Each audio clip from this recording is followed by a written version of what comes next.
Hello and welcome to Podcast Period, the internet's stupidest podcast. My name is Ben, and with me today, as always, is my co-host David. What's up, guys? I pointed at the camera, even though he's not going to be at the camera for you guys, so... Woo! That's how this is going to go tonight. All right. So we've got another regular episode for you tonight. We're going to talk a little bit about What If, the new Marvel show, the first 2 episodes of that. So that's going to be fun. We've got some news that's kind of all over the place this time, so I'm excited to talk about that. And then we've got one trailer that I actually want to watch, and then 2 that I kind of just found. We're dipping our toes back into somewhat shoddy indie territory, like we were stuck in for like most of last year. So hopefully that doesn't last long, but who knows? We'll just have to wait and see. Anyway, next episode is going to be a little bit of a special episode. We're doing a double album review, which was mostly my idea, and David has graciously joined on. We'll talk more about what albums they are and why we're doing a double album review next time, but just wanted to get you guys a little taste of that. So anyway, on to the actual show. A hint. They are brand new albums. Like they just yes, they are dropped. So that should give you some clue. Maybe. Yeah, maybe. I guess we'll see. Anyway, so now we've got some articles. Probably the biggest one, the one that's most in the public eye is the one that we're going to talk about first. Jeopardy, a show that we have never, I don't think ever. No, we talked about when Alex Trebek died. Yeah, we talked about Alex. Okay, so we've talked about the show once before, because Alex Trebek died back when he did die, and now it's back in our show because the executive producer Mike Richards decided to. Well, the article phrases it as though he was appointed to be host, but who else would have appointed him except himself? So. I don't know about that one, my guy. It's a little hard to imagine that he's not influenced this decision heavily. Like, yeah, maybe he's not like the sole decision maker, but he had to have some sway. He was like, yeah, you know what? I did pretty good hosting my Jeopardy episodes, didn't I? You should make me the new host, huh? Huh? You thinking what I'm thinking? No, nobody was thinking what you were thinking. That was a terrible idea. So the news came out that he was going to be the regular host of the show, and then forgive me for butchering her name, but it's Mia Bialik, I think. She was going to be hosting the special episodes, like the Celebrity Jeopardies and the Primetime Jeopardies and whatnot. So it wasn't going to be just him, but everybody kind of took this news as nobody thought that he was a good pick for host of Jeopardy. And granted, I didn't watch any of the guest hosted Jeopardy episodes that I can remember, but it seems like such a terrible idea to have somebody who's already on the show to be the one that's promoted to being a host. Especially with all of the other guest hosts that have been on there. Like, I don't know, LeVar Burton comes to mind. Who wouldn't love LeVar Burton as the new Jeopardy host? Yeah, and they somewhat attributed he had lower ratings, but he was competing during the Olympics. So yeah, that was kind of a given. There was a lot of other fan favorites, too, that easily could have taken that place, and people would have been happier. Jennings and Holliser or Yes, Ken whatever, Jennings. Mm-hmm. whatever his name is, the other big time Jeopardy contestant and big time winner in seasons past. I mean, they had a whole slew of guest guest host, so you couldn't find somebody. Whatever. Well, now they're going to have to find somebody else because he has stepped down as the host on the first day, on what was supposed to be the first day of production of the new episodes, because of allegations that have recently resurfaced. From what I've read, they are all due to his time on The Price is Right. He apparently discriminated against several pregnant employees. And there was one other, I don't know if it was like a racial thing, but there was one other Price is Right like employee. I don't know if it was a model or what that he supposedly discriminated against. And they all ended up in lawsuits, which were all settled. So, you can kind of tell what that means, So yeah, he's not going to be the host anymore, which everybody's happy about, I would say. Yeah, stupid. I don't know. It's a mess. We'll get past it eventually. Jeopardy may not live though. That's gonna be a huge question as to the future. If they pick the right person, it'd be fine. Jeopardy is going to be fine. Yeah, I'm thinking Ken Jennings or LeVar Burton, I think, would be really good replacement hosts. Mia Bialik, I think, is a pretty good choice for the prime time host because she's super smart. She's got like a PhD in I think biology or biochemical something or other. I don't know, but she's got a PhD in something. She's extremely smart, so it doesn't surprise me that she was picked as the prime time host, so to speak. I just hope that they make the same smart decision as they did for me and Bialik. So yeah, we'll just have to wait and see. Alrighty, so on to more somewhat disappointing news. We've gone from exploding primetime hosts to exploding power supplies. I know that was a really, really bad segue.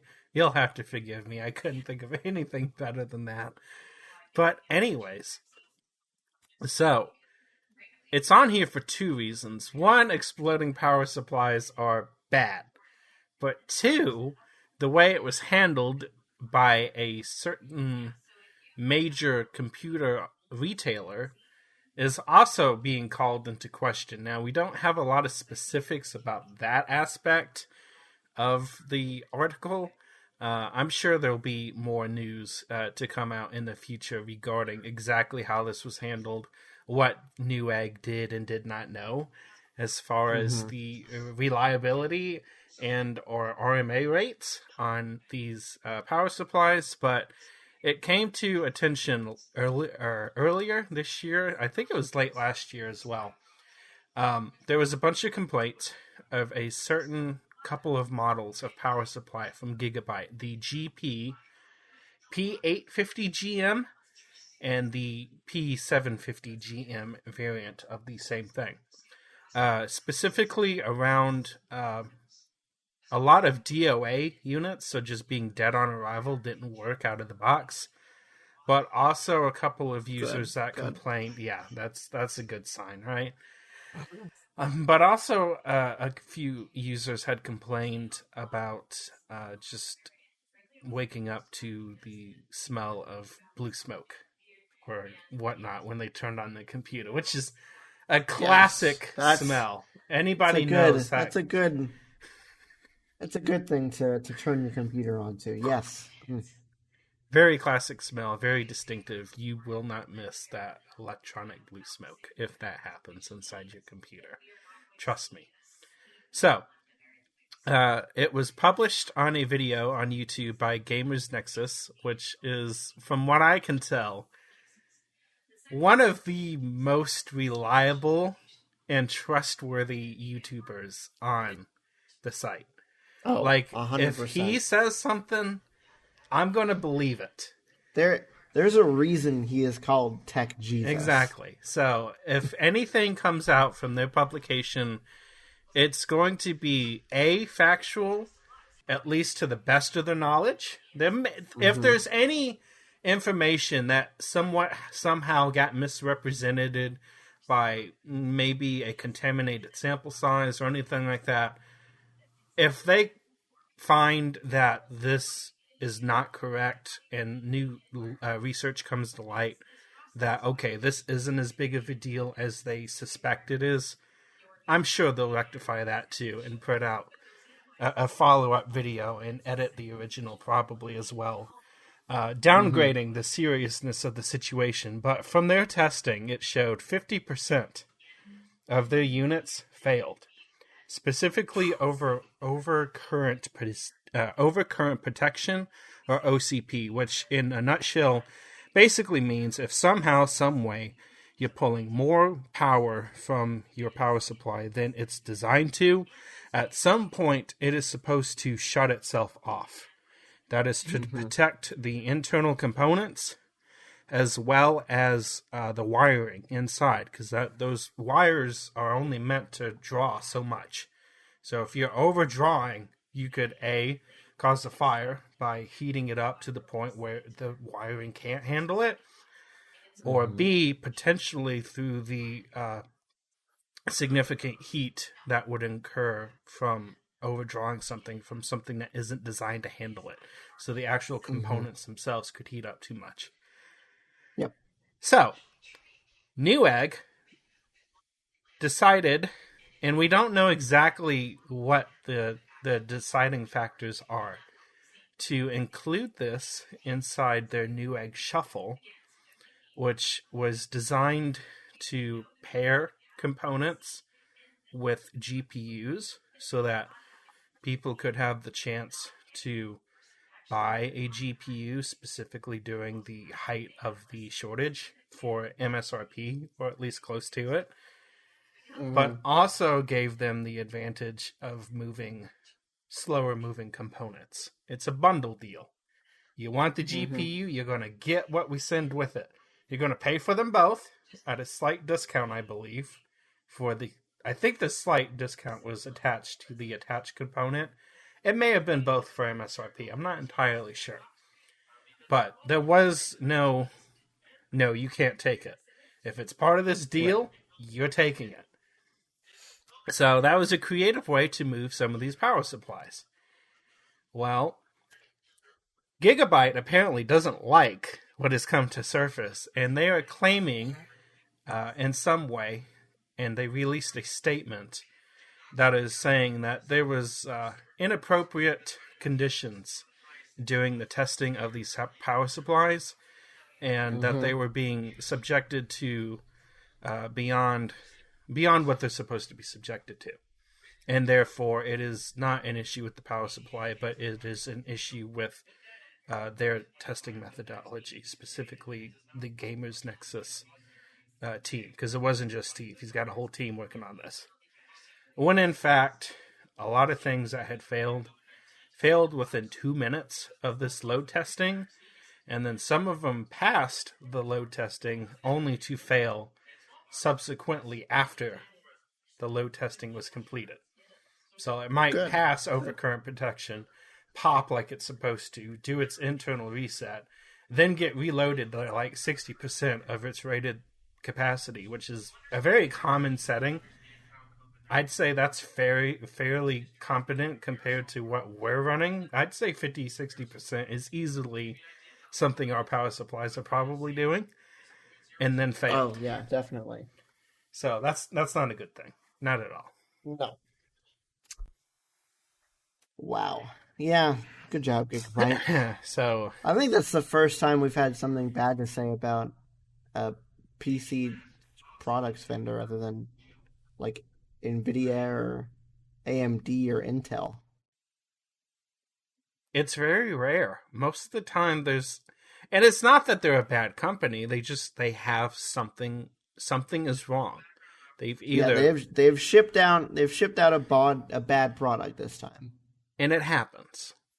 But And it may not have even been as widespread had it not been in the Newegg shuffle, but we all know what happened last year and the beginning of this year, and it's still going on now. So, yeah, who knows? Who knows? not entirely sure.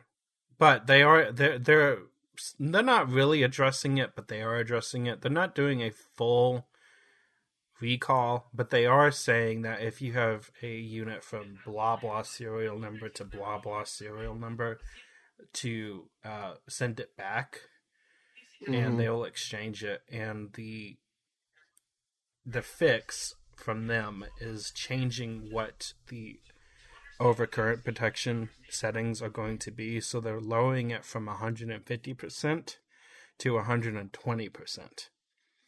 So it sounds like they just That's had it something, set I too guess. high, or they thought they were okay, and maybe there was a run of bad components that didn't quite meet the standard that they was expecting. And I mean, stuff happens. It's probably an honest mistake, but you got to be on top of these things, and you have to have the correct response. And I don't think the correct response is to blame it on the person who is trying to show that there is a problem by saying that they're doing it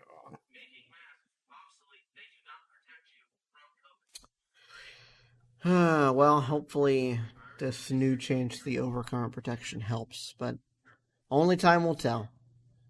Only time will tell. What's next? All right, so the game that David and I have both been hyped about for like I don't know the past year. Uh, no, more than a year now, because it was. I think the first gameplay demo was like E3 of last year or something like that. Uh, Sucks for us. It's still going to launch this holiday, but it's going to launch without co-op campaign or their Forge level editor at launch. So apparently, people are going to have to wait 3 months after the game is launched to play co-op. That's at least their roadmap right now. It could change, but even still, 3 months after the game is launched, you're gonna have to wait to play co-op. It's really annoying. I don't understand what the difference between a co-op campaign and a multiplayer mode is, but I mean, I'm also not a video game developer, so maybe I'm just oversimplifying things. I don't know. It's kind of annoying that this game that we've both looked forward to for so long is just we're gonna have to wait to play it if we want to play it together. I think specifically for them, the multiplayer might be talking about the online experience stuff Mm-hmm. that they're Yeah, doing. yeah. It's not the actual campaign, it's all the extra additives. The I forget what they called it, but the other game modes that they I feel like Yeah. there was I don't know. I thought there was maybe like a battle royale inspired one, but I can't quite remember exactly what was teased during the trailers. But anyways, hold off on multiplayer and give us co-op, and then let multiplayer release 3 weeks later, 3 months later. I don't. I don't think That's the skipping thing, co-op on a though. game like this is the way to go. That's the thing, though. Halo, maybe not in like its first iteration, but definitely after that, multiplayer was like a huge component in the Halo franchise. So, I mean, it's very annoying that co-op isn't going to be in there at launch. But if they had to delay something, then it makes more business sense for them to delay the co-op, which not everybody is going to use, than it is to delay the multiplayer, which a good portion of their fan base is going to play day one. Yeah, I just I think it's kind of wrong in the sense that they've already delayed the game over a year. We were supposed to have this holiday of 2020. We praised them for, because it looked kind of iffy in the trailers that we had saw at the time. They needed to do some work as far as the graphics and the textures and all that. Is this really going to make it better? Is there something you have to fix? Is there a functionality issue that you've got going on? Or are you doing this because selling games as a gold release model is disappearing and it's more like subscription-based stuff now? And it's like, oh, well, we can release it later because we can release it later. Is there a reason or is there not a reason? That's the hard part. I mean, it seems like they're delaying it because they're not happy with where it's at right now, but I don't know. It's kind of annoying being that you've been able to play all of the other ones co-op at launch, so why not this one? Who knows? I don't know. Whatever. Anyway, let's keep going before I get even more angry at that. Alrighty, so the perils of building in a desert. Is it finally catching up? So it's been going on for nearly 20 years now. There's been an overarching, ever-expanding, and worsening drought in the Southwest for about 20 years. And it has finally started to culminate into the first nationally declared, that is being declared by, I think it's the U.S. Department of Reclamation. Yeah, the U.S. Bureau of Reclamation to declare its first ever shortage on the Colorado River. So, there's been dropping lake levels on Lake Mead since like 2003, I think, is the last time that it was at full pool. So, Hoover Dam is almost basically to the point where it's not going to be able to make... I think it's only got like 37% of what it's supposed to have in the lake. Jeez. So I think they've only got like 10 or so more feet. At some point, they can't make any more power because the intakes are only so low. Like, they don't go to the bottom of the lake. They're so many feet up on the stocks or whatever that you call those outreaching pedestals, I guess. The 4 intake towers that they've got out there.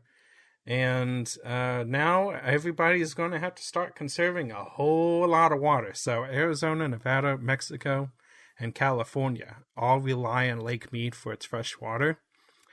And all except California, and I don't know how they did this, but California somehow is the only state that won't get its water supply dropped. Somehow they negotiated agreements, and California, I guess, got the golden straw on that one. Yeah. So, great. They've finally done it. It's finally gotten to the point where, you should have saw this coming 20 years, 30 years ago. And yet they keep expanding. Phoenix recently became the 5th largest city in the U.S. as of the 2020 census.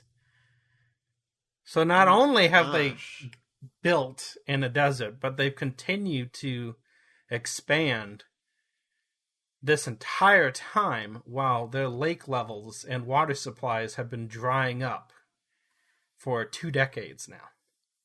That's ridiculous. But that's humans for you. Yeah. Smart.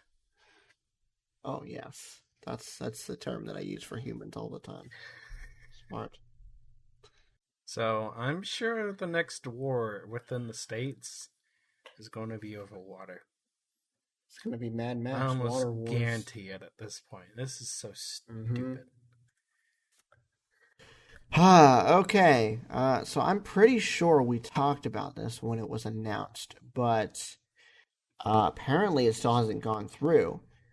The approval for NVIDIA's ARM acquisition might come down to the end of the 2022 deadline that they've set, or that I guess the regulators have set.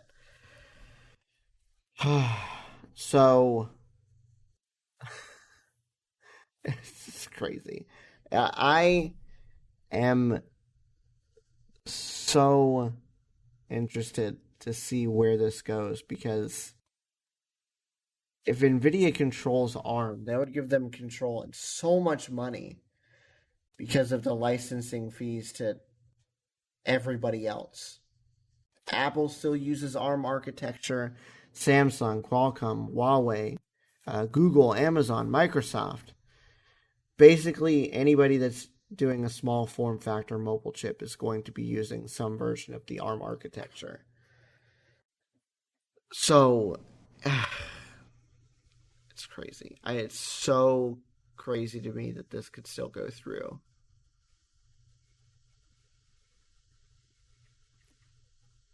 I don't understand it. The whole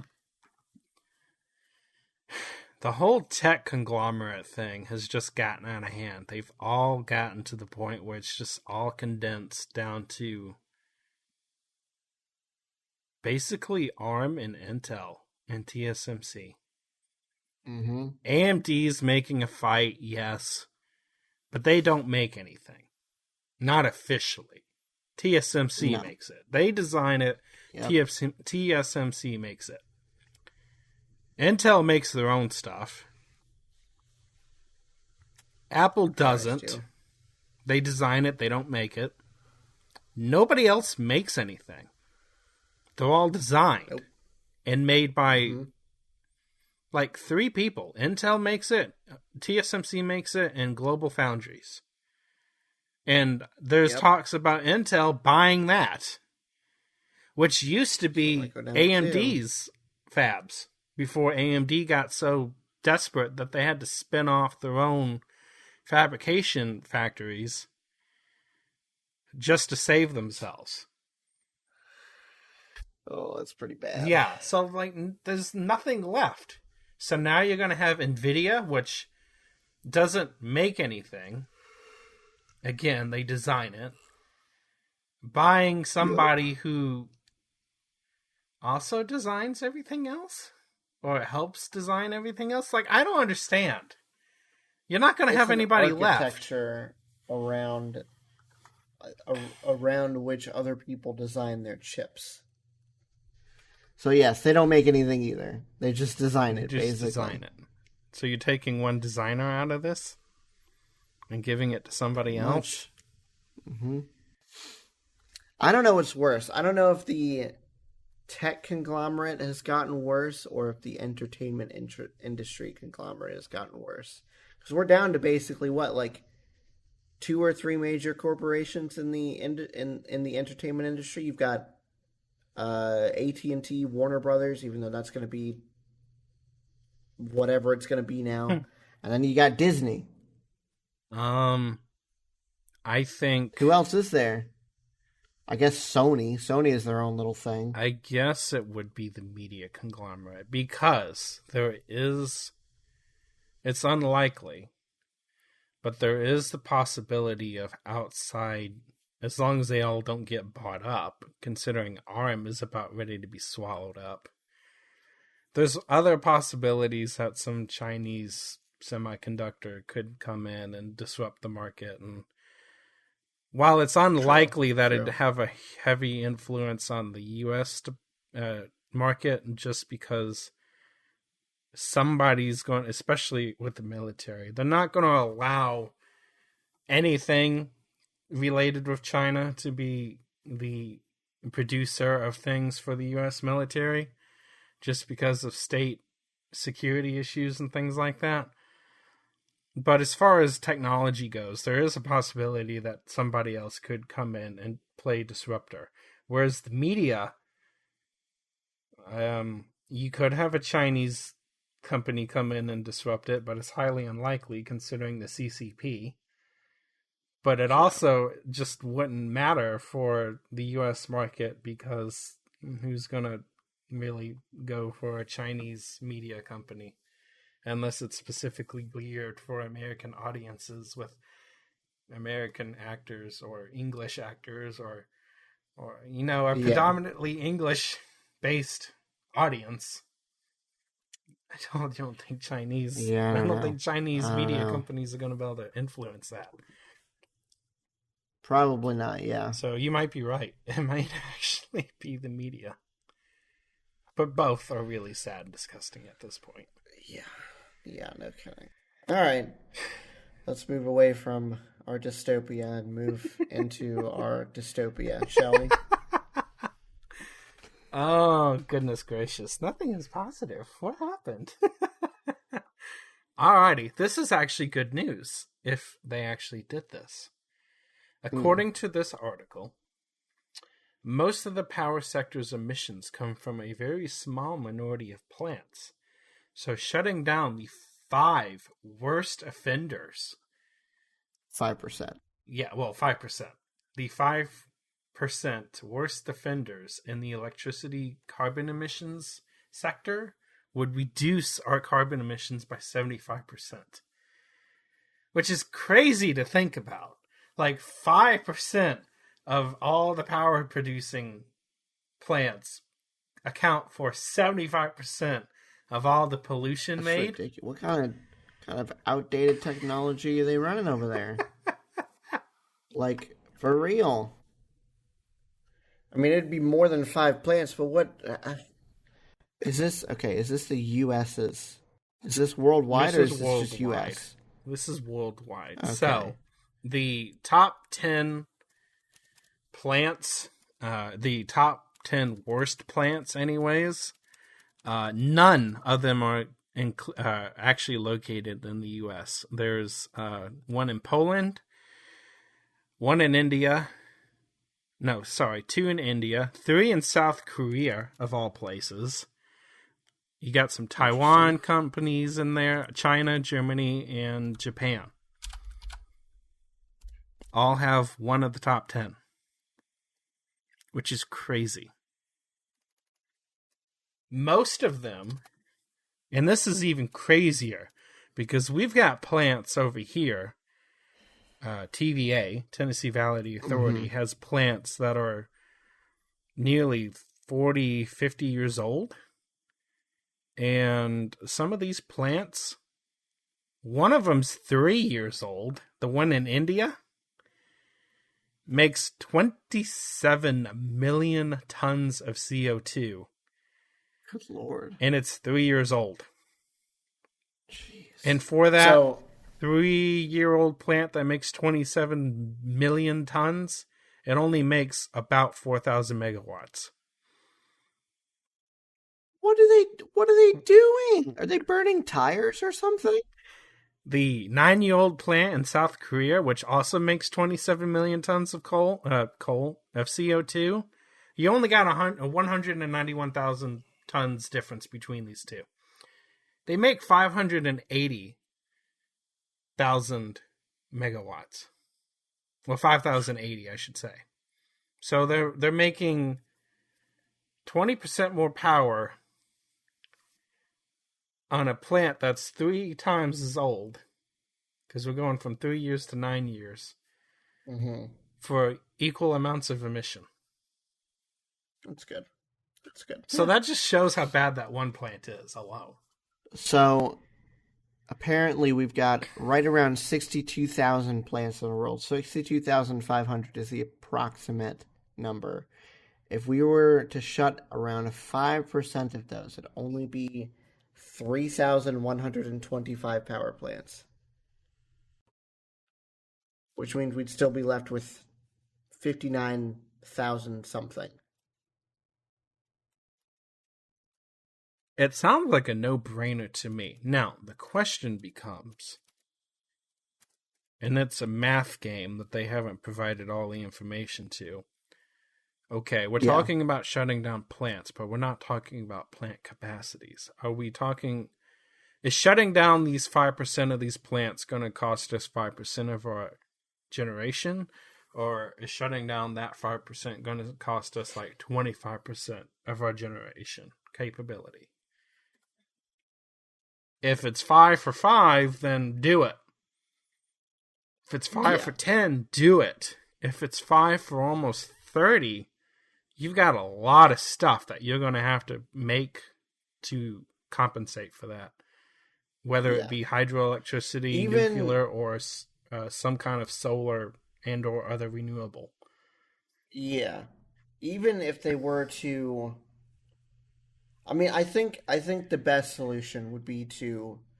I mean, more than likely these plants that are causing all of this pollution are coal-fired plants, which is god-awful for the environment. So... if there was a way to retrofit them for like hydroelectric or nuclear or something like that, that would greatly reduce their emissions while still giving out the same amount of power, which would effectively do the same thing. So, yeah, it's just a numbers game. We don't know enough about the specifics of all of these plants and what they're running and how they're positioned geographically, and so I don't know. But it does kind of seem like a no-brainer to me, though, for real.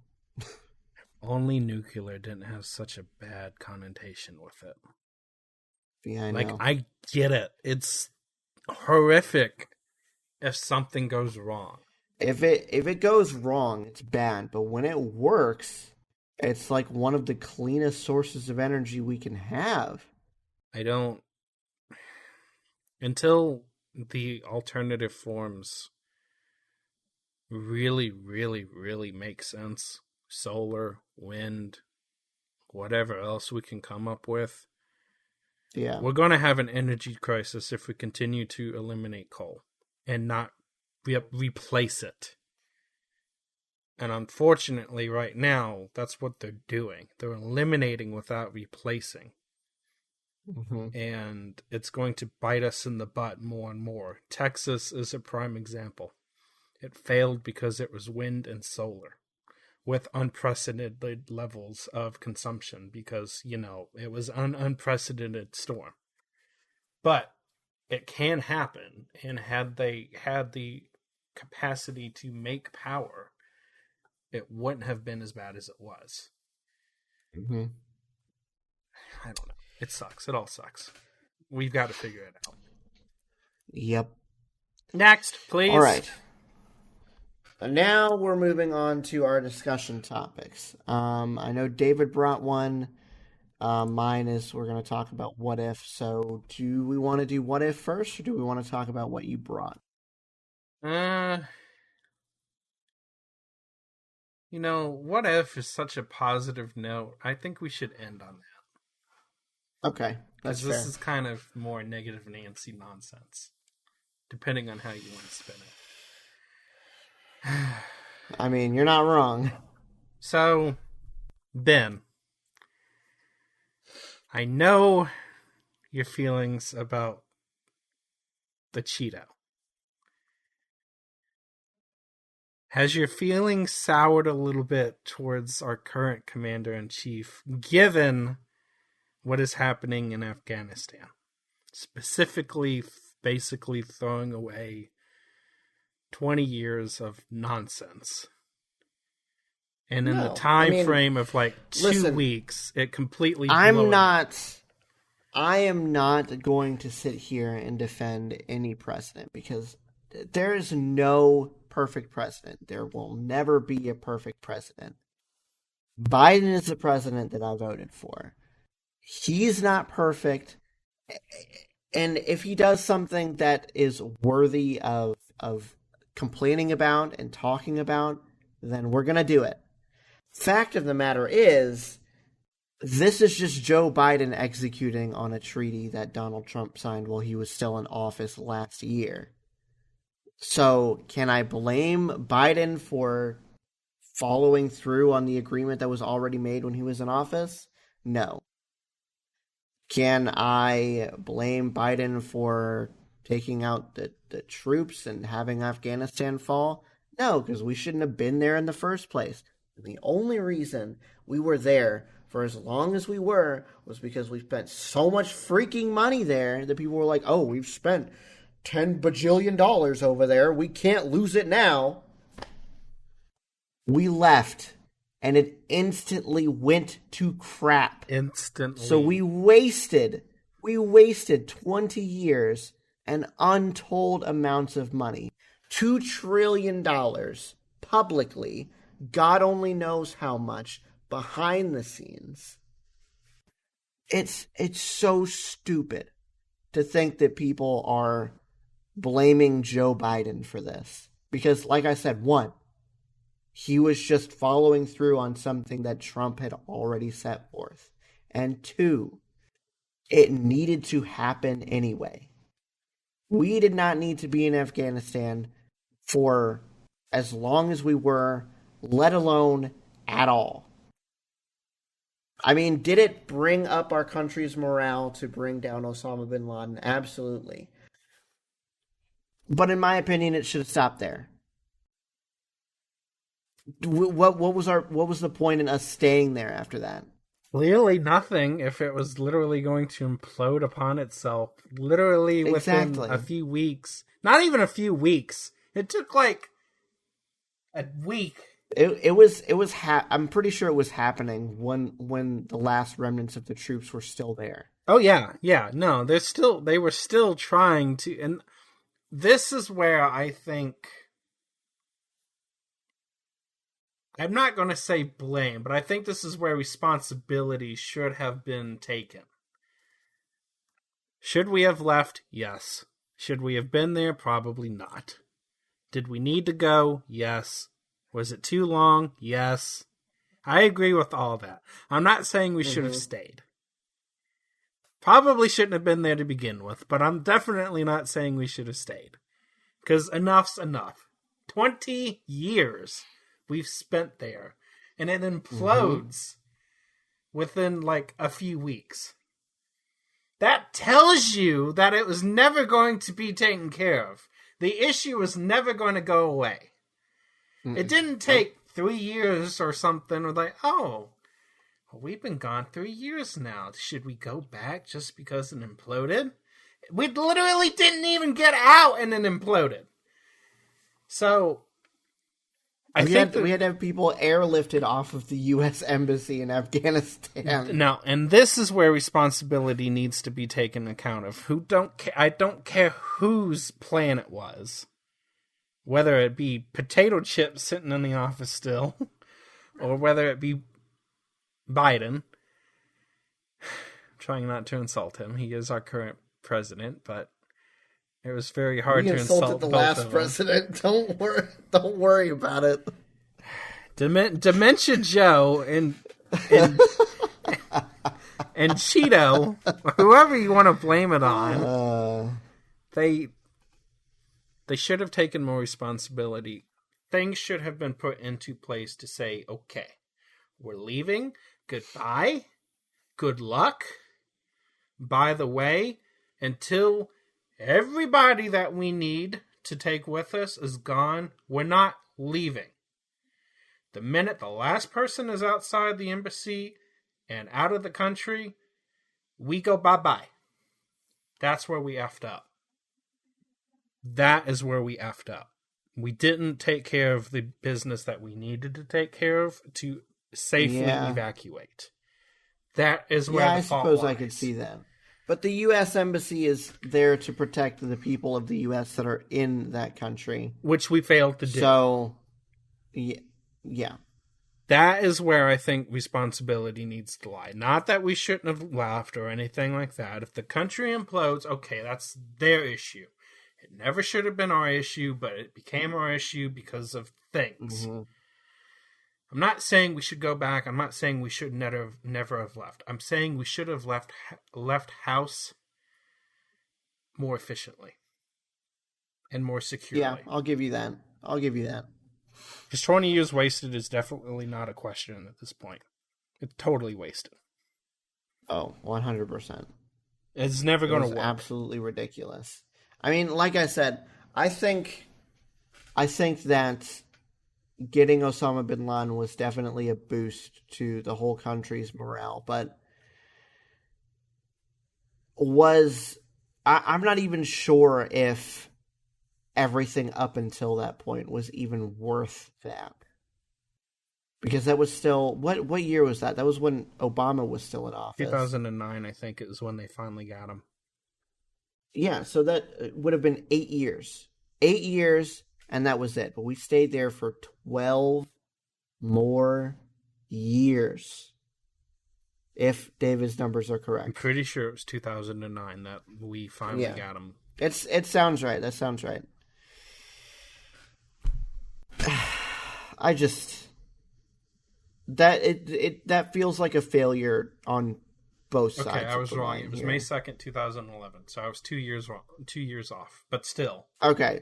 So we were there for 11 years, which means we still had 10 years. That's 10 years. Yeah. Close enough to 10 years. So that's still a decade that we could have shaven off of our time in Afghanistan and Iraq and all of that. And yet we were still there, which tells me it's a failure on both sides of the line. It's not just a Republican issue. It's not just a Democrat issue. It's stubbornness beyond belief on both sides. And if there's one good thing that Trump did while he was in office, it was finally getting our people out of Afghanistan. He did lay the groundwork. He did make the commitments. We were finally going to get out. I think we did it too hastily, and I think we could have done it better. But we finally got out of this mess.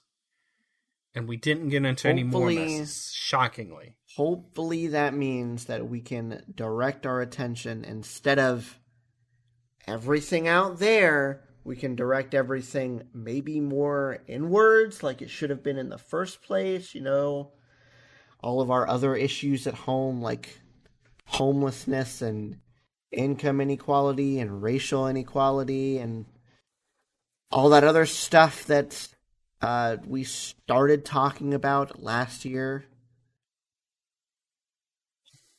Yeah, I think the U.S. needs to...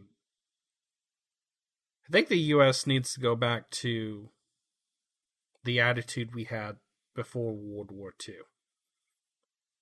which was... neutrality. Exactly. And we only got into World War II because somebody else decided to be fun to poke a stick at a bear. We almost didn't get into that. And I don't know if we would have. It's hard to say. Maybe we would have gone and saved Britain's butt. It's hard to say. I don't know.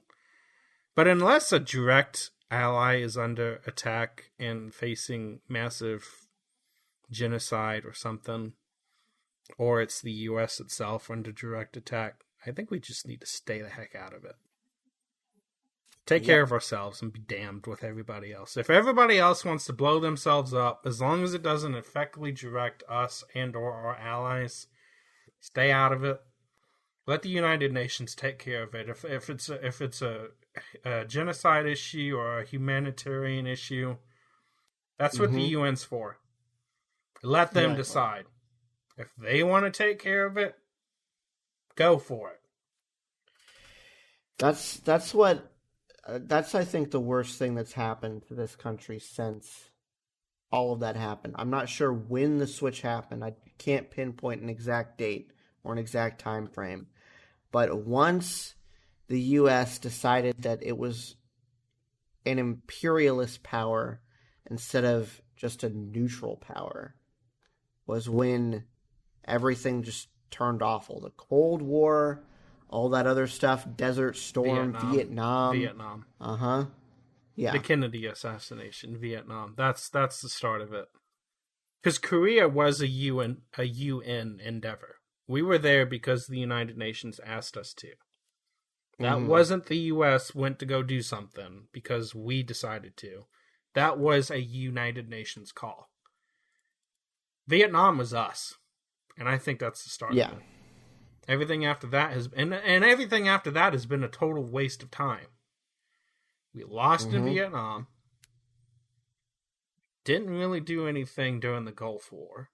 We kind of did, but we kind of didn't. Kind of kicked it down the road, which got us 2001, which then starts another 20 years of war terrorism, which evidently just kicked the can down the road because I give it 5 years and it'll be back to the same. If that. It might be 5 months the way they're going.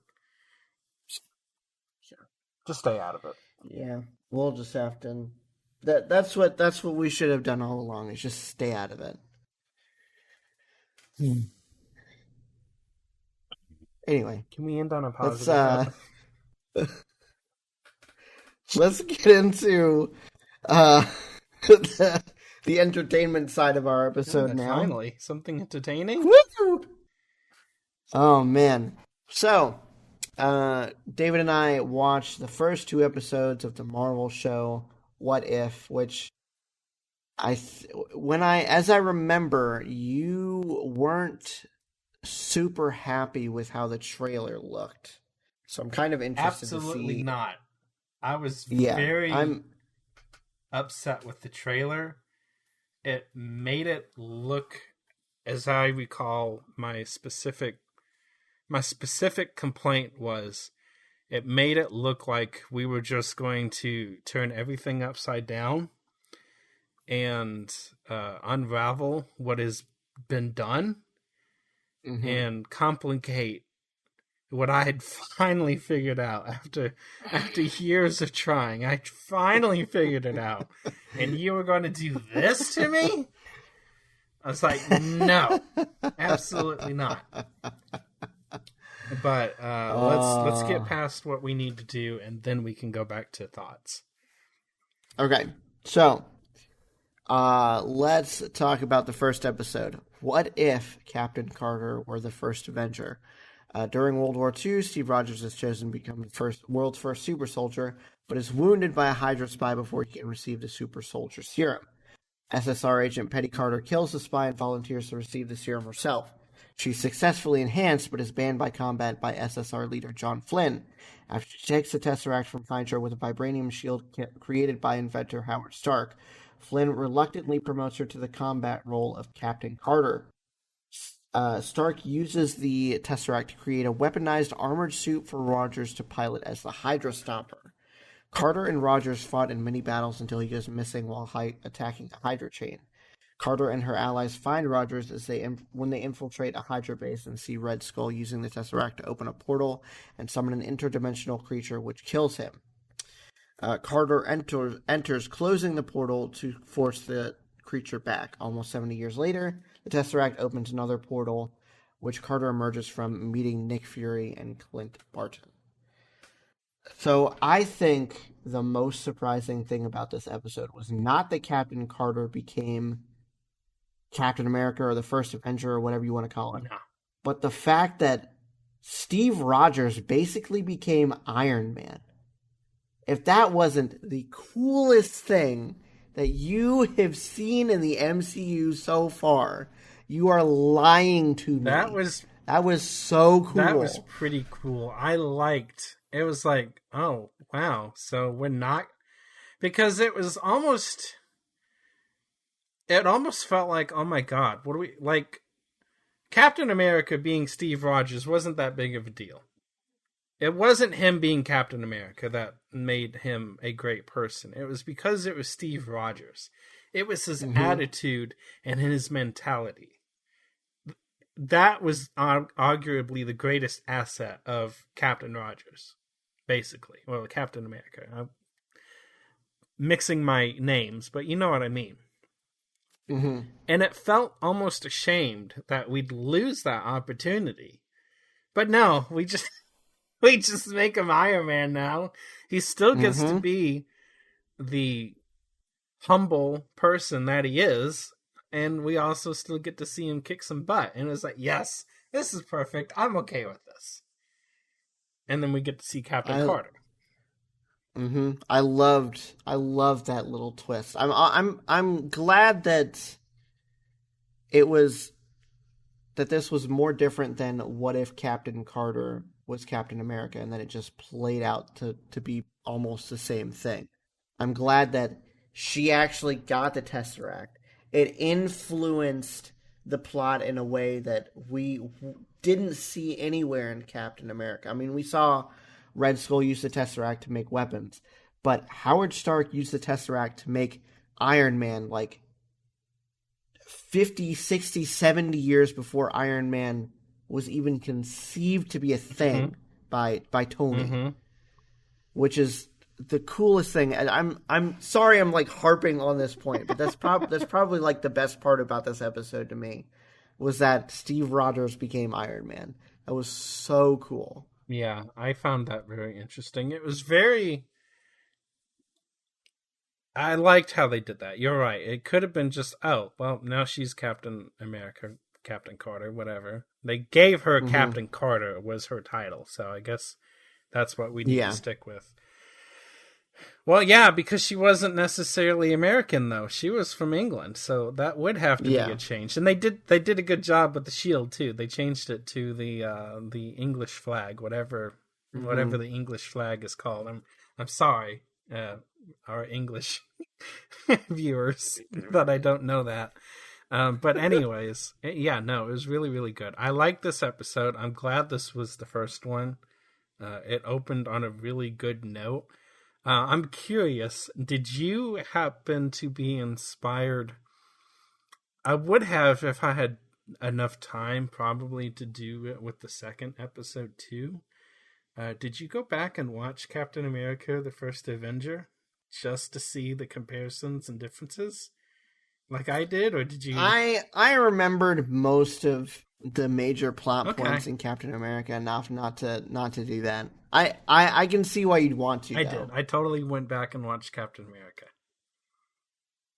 I would have done it with the second episode, but when we get to it, you'll know why. But that involved having to watch two movies, and I just didn't have the time to pull that off. So yeah. So what would you give this episode out of 5 Hydra Stompers? It's like a 4.5. It was a really good episode, and it renewed my faith so much in this series. I was like, oh, well, okay, so we're not rewriting history. We're just, and I love these types of questions, the what if type questions that you'll see with I like science the way, and stuff. I like the way that the show is framed, where this is technically happening in the MCU somewhere, but it's not happening on this main MCU timeline where you're going to have to follow all of the curves all over the place. Exactly. But we're seeing it from the Watcher's perspective. So I'm interested to see if that plays into anything more other than just this, just what if. But we'll have to wait and see. Yeah, anyway, good. What do you say out of 5 Hydra Stompers? I think I'd go with you. I think I would go for like a 4.75. Okay.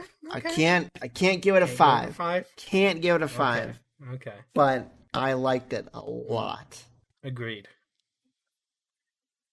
All right. So episode 2, what if T'Challa became Star-Lord? Back in 1988, the Ravagers are sent to Earth by Celestial Ego to retrieve his son Peter Quill, but mistakenly adopt a young T'Challa from Wakanda. 20 years later, T'Challa has become the famous intergalactic mercenary Star-Lord and has been convinced by Ravager leader Yondu Udonta that Wakanda was destroyed. Nebula approaches the Ravagers and proposes to steal the Embers of Genesis, a cosmic artifact capable of eradicating galactic hunger, from Galactic Kingpin Tanelier Tivan. At Tivan's headquarters on Nowhere, they offer him the Power Stone as a distraction while T'Challa looks for the Embers. But he finds a Wakandan spacecraft that was searching for him. Nebula seemingly betrays the Ravagers who are captured, but this is a ruse to obtain the Embers Tavon's slave, Karina, rescues T'Challa and helps the Ravagers defeat Tavon. T'Challa forgives Udonta about lying about Wakanda, and they return there so T'Challa can reunite with his family. Elsewhere, Ego approaches Quill, a Dairy Queen janitor. So, there's a lot to unpack here. Yes. I think the biggest thing that we need to talk about is how not only is T'Challa Star-Lord, not only did he change the Ravagers from being like these outlaw space pirates to basically being space Robin Hood. He talked Thanos out of his plan to use the Infinity Gauntlet to destroy half of life. So, Endgame, Infinity War doesn't happen. Endgame doesn't happen. He's just a part of the Rangers now. That was hilarious. The minute we saw Thanos, it's like, oh my god, could this have gotten any better? It was so good. The best part about that is we didn't see anything with Gamora, but I like that at the end that Nebula and Thanos' relationship is kind of a little bit it's I don't know, it seems like they're closer than they were at the beginning of the episode. It's a nice reversal from Nebula outright hating her father and ending up being the reason why he's basically murdered at the end of Endgame. So, yeah, I don't know. It's a nice twist on everything. I also liked how they went from one tyrannical kingpin being Thanos to the other one being Tavon, which for those of you who don't know, because it is kind of confusing based on the description. There was a lot of names given to us. The key was nowhere. That was the headquarters for the Collector. He is the Collector.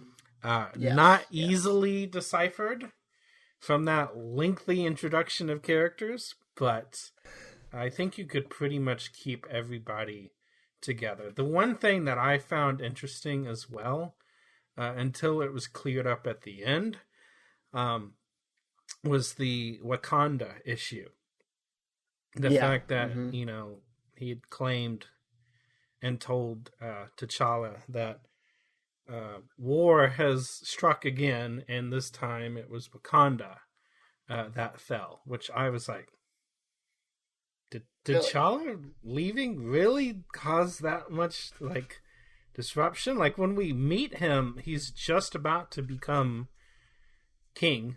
I mean, had it not been for... God, is it T'Chaka? Is that...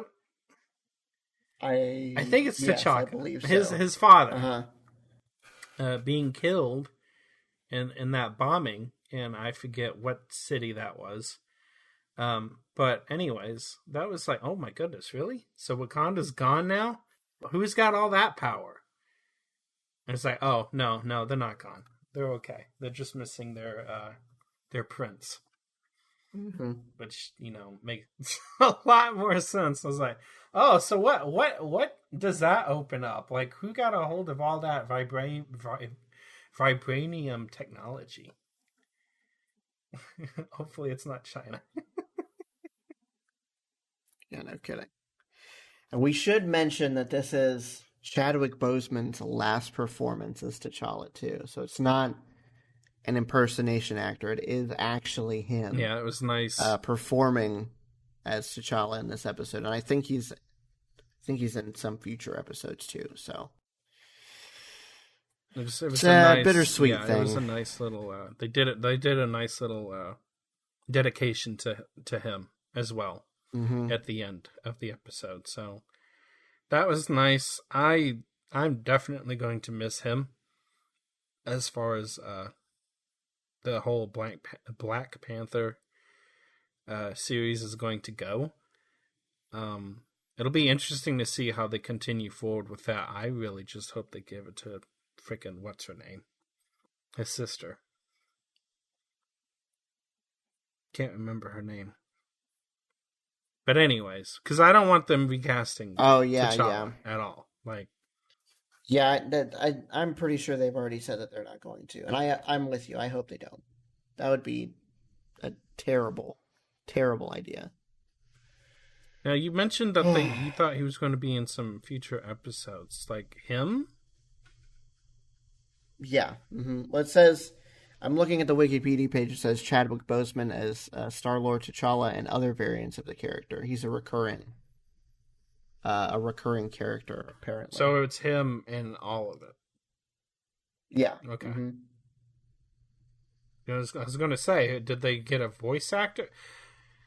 Would you be okay with a voice actor? Not an actual live action actor replacing him in the movies, but a voice actor for purposes of this and or flashback scene in like a Black Panther movie at some point in the future, whatever. I think I would be less okay with the flashback thing, but in animation and stuff like that, they do that all the time. I mean, you're not always going to have the budget to hire the big screen actor that played this character on screen, you know? And yes, you're right. It is quite often substituted within smaller animated series such as this. Mm-hmm. Okay, yeah, I could see that, especially if they did it. I'm sure somebody out there can do a really good representation of his voice. Yeah, like, there's some very, very dedicated and some very amazing voice actors out there. So,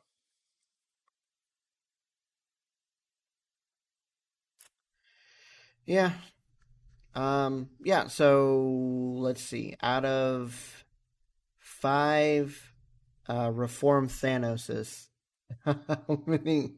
What would you rate this episode? This one's probably closer to, I'd say, a 4. It wasn't as good as the first episode, but it was still a really, really good episode. I think I liked the story exploration in the first episode more than the second one. It was very interesting to see what T'Challa did as Star-Lord, especially the Thanos conversion, but it was more far-fetched. It wasn't quite as believable as I actually should give them props for doing it the way they did, because they did a good job, but it's like, wow, that's out there. Yeah, I can see where you'd think that, because it's like, I mean, realistically, could anybody talk Thanos down? I mean, I guess if somebody could, it would be T'Challa, but does it really make sense that he would be able to do that? Does it make sense that anybody would be able to do that? Is like, holy cow. Yeah. It's not as believable, so therefore I deducted a couple of points. Yeah, I'm with you. I'm with you on that. Technically, but I'd probably give it a 4 too. I liked it. Not as much as the first one. I did like the little bit at the end where Ego finds Quill in the Dairy Queen. So yeah, that's something that kind of bothers me about this episode. Is they're going to bring that up, and then they're never going to follow up on it. Well, they did say that's a story for another What If. Is it, though? I mean, if they're doing a second season, or I mean, maybe they'll do it later on in this season, too. I don't know. They have to do it at some point now, because if they don't, I'm going to find every member of the production team on this show, and I am going to murder them. Because that's ridiculous. You can't drop cliffhanger like that and get away with it. Well, guys, with that being said, I guess I will be doing the next show solo. Because somebody might be in a penitentiary and I might not be able to do anything to save them. Just to be clear, that's a joke. I wouldn't actually kill anybody over that, okay? Oh man. I don't know, Ben. So If your co-host gives it credibility, you might have a hard time convincing the FBI agent that you were wow. joking. Okay. Okay, David. All right. Okay. I see how it is. Okay. I know when we watched the trailer, you were having issues with the animation. Did it grow on you as you were watching the show? No, Did you not totally. notice it I as don't much? know what. I don't know if it was. I'm beginning to think it was actually something with Discord and or YouTube compressing something weirdly. Because any issue that I had, I kind of wish I remembered what I specifically said about the animation, because I don't remember what it was. I don't know if it was the looks or if it was the styling, or maybe it just didn't look good for some odd reason because of compression or whatnot. But through Disney Plus, it's in 4K, and let me tell you, it looked good.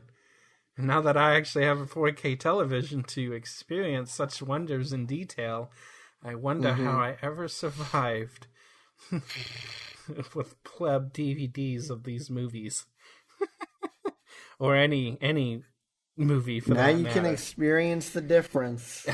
At this point, I just kind of wish things, even if it's something I have on movie collection, physical media, I hope I can find it on a streaming service that offers it in 4K, because it makes such a difference. It looked great. I don't know what I specifically said.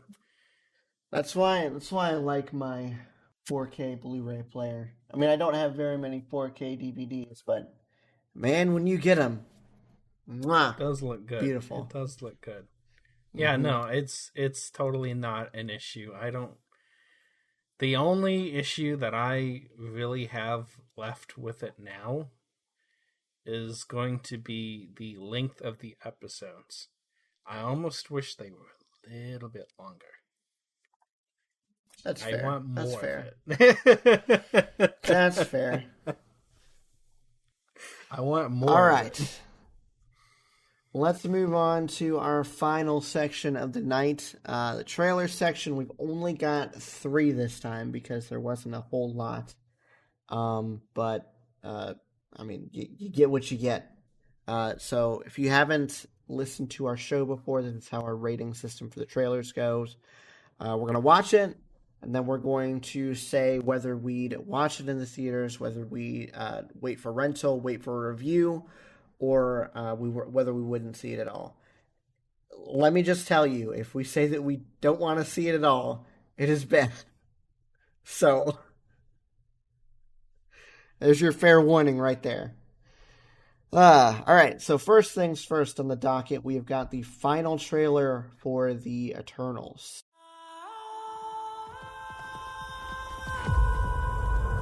Five years ago, Thanos erased half of the population of the universe. But the people of this planet brought everyone back with a snap of a finger. The sudden return of the population provided the necessary energy for the emergence to begin.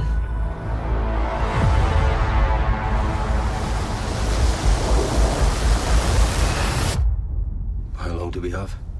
7 days.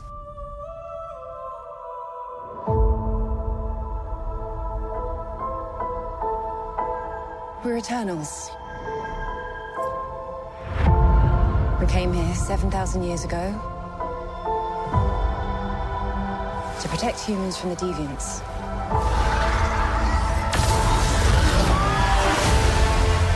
Why didn't you guys help fight Thanos? Or any war, or all the other terrible things throughout history?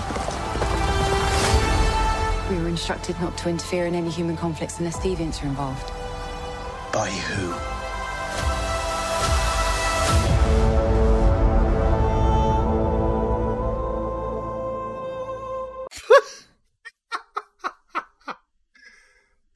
Ball collection. Let me tell you, if there was something that I didn't realize was missing in the MCU up until now, it's laser eyes. I was gonna say Spider-Man, Superman. We got our equivalent real. of Superman. He's flying around and he's got laser eyes. Basically. So, I'm glad we were on the same track with that, because I was literally going to say our own version of Superman.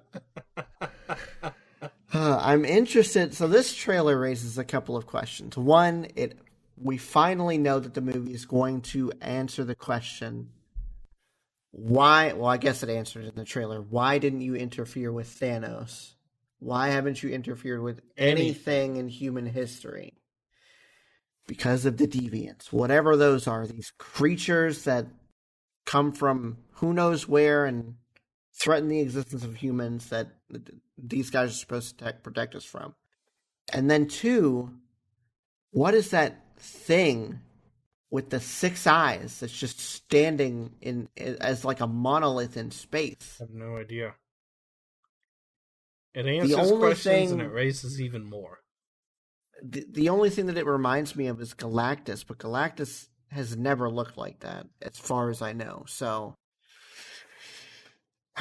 we'll just have to wait and see. This, you know what? I was going to make the, and they did this in What If, so this is where the comparison is coming from. Is it supposed to be something like The Watcher? Because it was almost, I think it was the first episode, like line for line, something about not interfering but watching from the side or something like that. Which is almost exactly what the previous trailer for Eternals said. Like, it was almost quoted line for line, and that was the first thing that I noticed when I started watching What If. I was like, oh, so is this supposed to reference the Eternals somehow? Did you catch that? Yeah, kind of. I don't know. It's not the same Watcher that we have in What If. That much I think we can say for sure. Probably not, because you're right. Maybe it's a part of the same group or something. I don't know. We'll have to wait and see. This, I would have to say, I don't know. If it was me and you, I know we'd go see it in the theaters. There's no doubt about that. Me by myself, it's interesting. I'm not going to say that it's not interesting. But it doesn't get me like hyped up enough to want to go see it in the theaters on my own, you know? It's a really cool, stark departure from what we're used to as far as MCU movies so far. I think. The feel of it, anyways. Especially the character. And maybe it is because the characters aren't relatable yet. That's true. It could be because it's like all new characters now. And I mean, we kind of got that with Guardians of the Galaxy, but I don't know. This feels different. This feels, you could tell from the trailers and everything that Guardians of the Galaxy was going to be more comedic, which I think makes it more accessible to people. Mm-hmm. This feels like it's going to more play it straight. Mm-hmm. And have, like, comedic moments sprinkled throughout. So, I don't know. We'll have to see. Yeah. We will have to see. I would... It's an MCU movie, so I am going to see it. At this point, there's no way around it. I would not see this in the theaters unless it was us. Mm-hmm. I'd almost have to be convinced and dragged in by you, honestly. The way that this is looking to me, it's just going to have to wait for rental. I will see it. It'll be whenever it drops on Disney Plus. Yeah, that's just the way it's going to be. All right, our second and penultimate trailer of the night is Prisoners of the Ghostland. My granddaughter has been lost to us. I would have her return to me post-haste. And you, sir, I am told, are the man to do the job.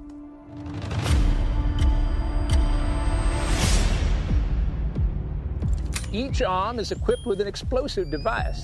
Your trousers are also equipped with explosives. Really?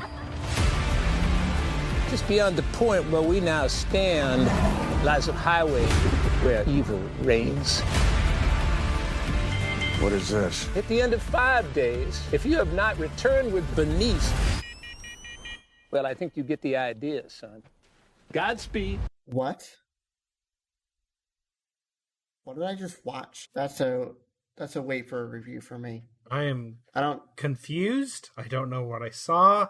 I don't know what this is. It looks weird and wholly uninteresting. Yeah. Maybe this is our plebeian minds not understanding this, but honestly, this just does not look like it's for me. No. I'm gonna be real honest with you. This does not look like it's a movie for me at all. No, I'm with you. 100%. That does remind me though. We should watch that other Nicolas Cage movie that came out. The one where he's in like the arcade with the animatronics. Yep. That looked cool. That did look cool. We do have to watch that. But this, I don't know what to describe this. I can't. I don't want to say that I wouldn't see it. Actually, who am I kidding? I'm not going to see it. I'm not going to see it. I'm not. I was going to be charitable, but like realistically, you would have a even hard if I time did read a review. Even with the review, you'd have a hard time convincing me that is worth it. I'm just going to be honest. The only way that I would be able to convince you is if I watched it, and I don't see myself watching it, so... yeah. I think that's anyway, like the first one, and I'm just like straight up like, no. Yeah. All right. Last trailer of the night is for Cop Shop. I'm invisible. That's where I'm going to be. But I got heat all over me. I'm not telling you where I am. When are you going to arrest me? One of you people, please arrest me. You're under arrest. So why were you looking to get locked up, Theodore? Everyone's trying to kill me.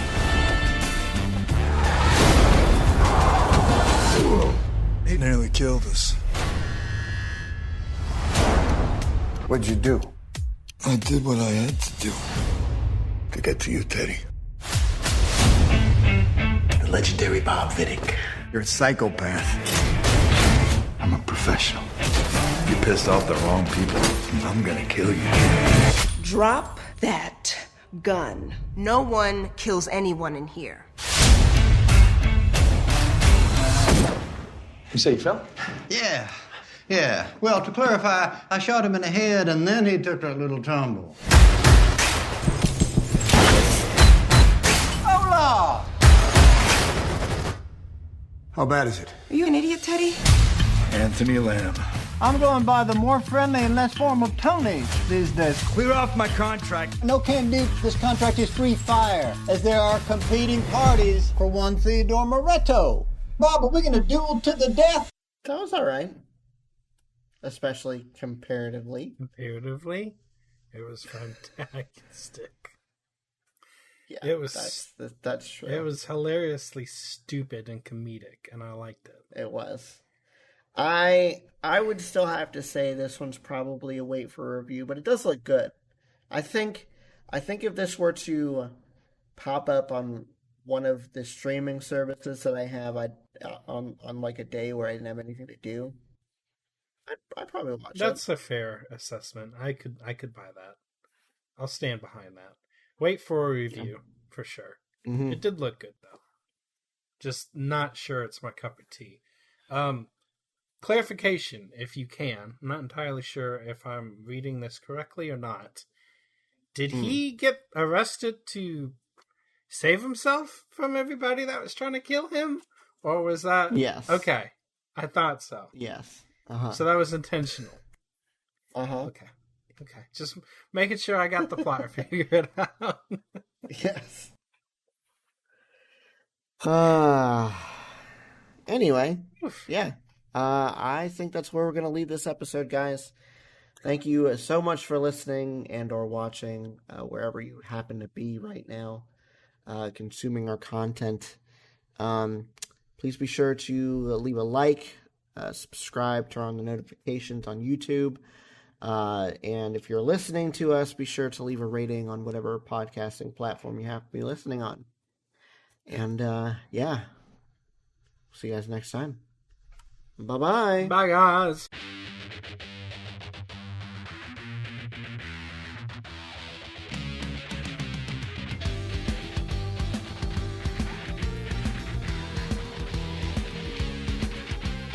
Thanks for listening to this episode of Podcast Period. This episode was hosted and produced by Ben, co-hosted and edited by David. You can contact Ben on Twitter at BenPlaysVidges. That's Ben Plays, VIDYAS. And you can contact David on Twitter at Car6by16. If you'd like to chat with us about any of the topics on this episode, you can hit the show up at Podcast Period on Twitter, or shoot us an email at podcastperiodpodcast@gmail.com.